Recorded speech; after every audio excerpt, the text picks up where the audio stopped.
नाजरीन, आज के खबरनामा में आप सभी का खैर मकदम है। नांदेड़ ज़िले में आज 7 मई को कोरोना के 2864 अफराद की रिपोर्ट मौसूल हुई, जिसमें से 568 अफराद पॉजिटिव पाए गए हैं, जबकि 15 अफराद इस मर्ज से फौत हो चुके हैं।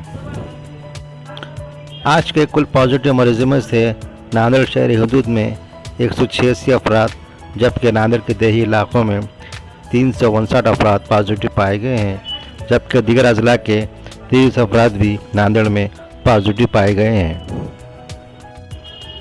RT-PCR जांच में 420 थी और एंटीजन टेस्ट में 86 अफराद की रिपोर्ट पॉजिटिव रही। दर असना आज इतवारा पुलिस ने कदीम शहर के बरकी चौक, मनियार गली और दीगर इलाकों में मुकर्रर वक्त से ज़ायद वक्त तक दुकानें खुली रखने वालों के खिलाफ सख्त कार्रवाई की है। इतवारा पुलिस स्टेशन के PI साहिबा नरवारे ने आज अपनी टीम के हमरा कदीम शहर का दौरा किया और इन दुकानदारों के खिलाफ सख्त कार्रवाई करने का इंतवा दिया है।